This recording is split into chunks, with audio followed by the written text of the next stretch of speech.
अस्सलामुअलैकुम नाज़रीन, मैं हूं नदीम ज़ईम एक नई वीडियो के साथ। और आज की वीडियो का टॉपिक है कि पाकिस्तान में सहाफ़त का किरदार क्या रहा।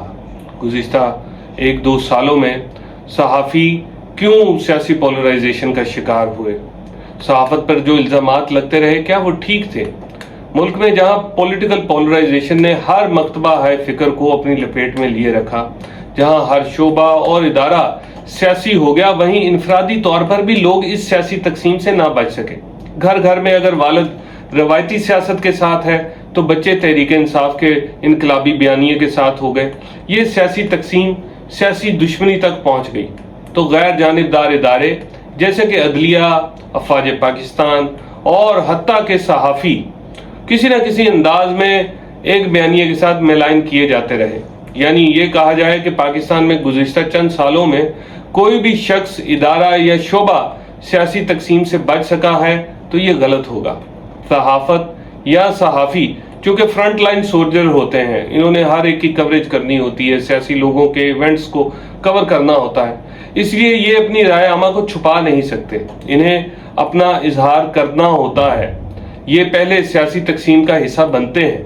अदलिया को भी फैसले करने होते हैं ऐसे सियासी अमल के, इसलिए जजेस के ऊपर भी इल्जामात लगते रहे कि उनके फैसले बाइस्ड हैं। इस्टेब्लिशमेंट भी अपने एक्शन से पहचानी जाती रही। अगर किसी के खिलाफ मुकदमा हुआ, किसी के खिलाफ नहीं हुआ, तो दूसरी पार्टी ने उस पर इल्जामात लगाना शुरू कर दिए। लेकिन मीडिया ने सबसे ज्यादा इसलिए अपने आप को एक्सपोज किया क्योंकि सहाफ़ी को अपनी तहरीर और कम्युनिकेशन में अपने ख्यालात का इजहार करना होता है और वो सारे का सारा ख्यालात अपने पेश कर देता है। लुबे लबाब ये कि सारे का सारा मीडिया और सहाफ़त पहचाने जाने लगे कि कौन किसके साथ है। Even media houses, even individual reporter से लेकर एंकर्स तक सब पहचाने जाते रहे कि एक जुमले से पहचान लेते कि ये उसकी साइड लेता है या ये उसकी।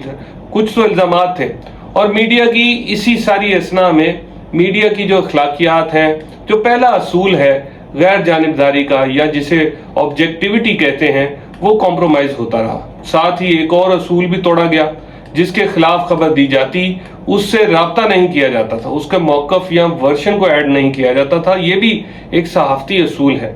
अपने अपने नजरिए के लिए अपने अपने मीडिया और कलम का इस्तेमाल किया जाता रहा।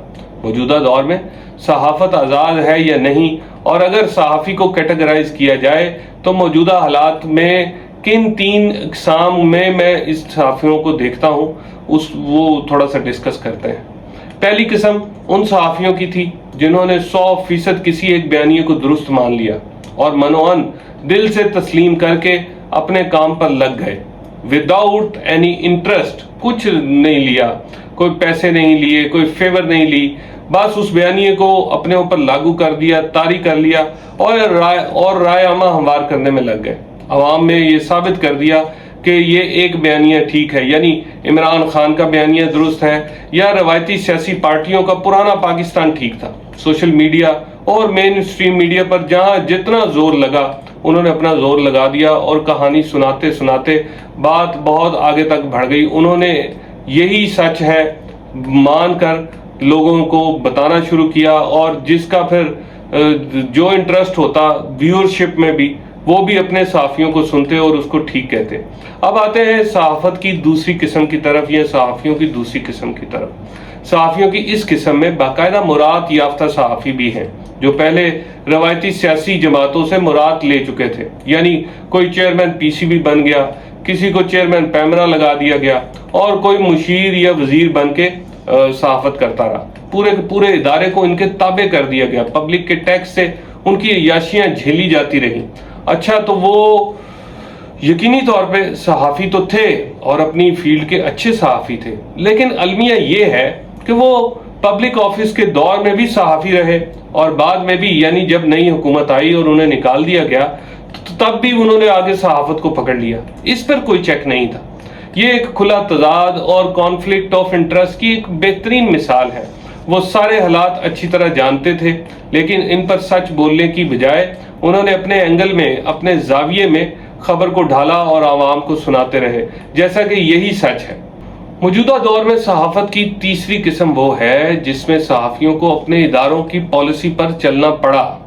इसमें उनकी अपनी मर्जी शामिल ना थी।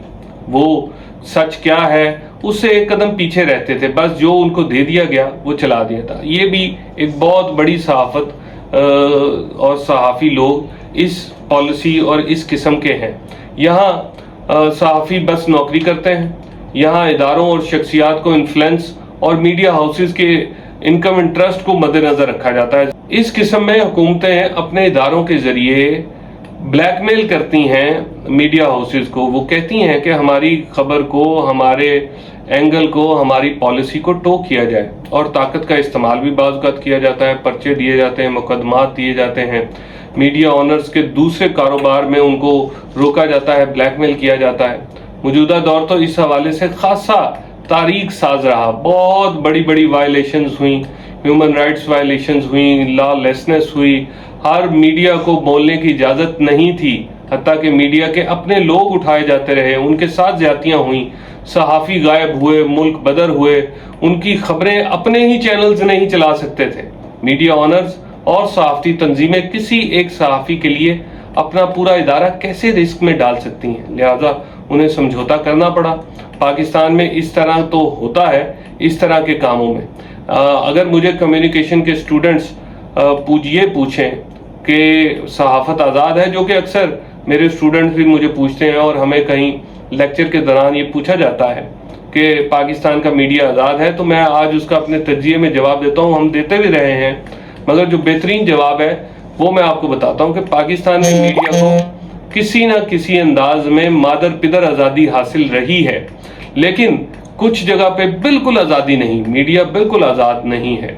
یہ آزادی مختلف حالات میں اور ادوار میں کم یا زیادہ بھی ہوتی رہی ہے، اور حالات کے تناسب سے کچھ صحافیوں کی بات کرنے کی آزادی کو چھین لیا گیا، اور کچھ صحافیوں کو بہت زیادہ آزادی دے دی گئی، اور وہی حالات بدلے تو ان صحافیوں کو آزادی کی جگہ بندش میں لے جایا گیا، اور کچھ صحافیوں کی زبان بندی کی جگہ ان کو آزادی دے دی گئی، یعنی ان کو وہ کر دیا گیا۔